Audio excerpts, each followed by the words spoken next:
17 বছর পরে আমাদের ভারপ্রাপ্ত চেয়ারম্যান জনাব তারেক রহমান আসছেন। আমার বলার কিছু নাই, আপনি এই কোটি কোটি মানুষ দেখে বুঝতে পারছেন না ভালোবাসা।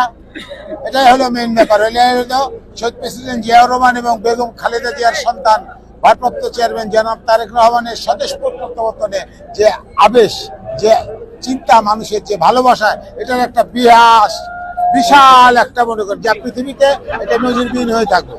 আজকের এই দিনটা, আজকে যদিও বড়দিনের সবাইকে শুভেচ্ছা, হ্যাপি ক্রিসমাস ডে, কিন্তু ঘটনা হলো যে এই দিনে দেখেন আল্লাহ রহমতে আমাদের গণতন্ত্রের মা অসুস্থ থাকার পরেও মানুষের দোয়াতে উনি এখন অনেক ভালো আছেন আল্লাহ রহমতে। এখানে তিনি বক্তব্য রেখে চলে যাবেন হচ্ছে এভার কেয়ারে, এভার কেয়ার থেকে তারপর তার বাসস্থানে যাবেন। এই হচ্ছে ঘটনা। বাংলাদেশের মানুষ কত ভালোবাসে তারেক রহমানকে, এটার প্রমাণ আর দেওয়ার কিছু নাই। আজকে জনসমুদ্র, কোটি কোটি মানুষের ভালোবাসা, কোটি কোটি মানুষের আশা, স্বপ্নের আশা, পাখিরা হাসছে, মেঘ পেরে পেরে মাঝে মধ্যে সূর্য লাগছে, এগুলাই হচ্ছে ভালোবাসা, আর কিছু না। আপনারা দোয়া করবেন, ধানের শীষের পক্ষে থাকেন, ধানের শীষকে ভোট দেন, দেখবেন দেশ ইনশাল্লাহ অনেক পরিবর্তন আসবে, অনেক পরিবর্তন আসবে, অনেক পরিবর্তন আসবে। 31 দফা যেটা আছে সেটা পালন করা হবে ইনশাল্লাহ।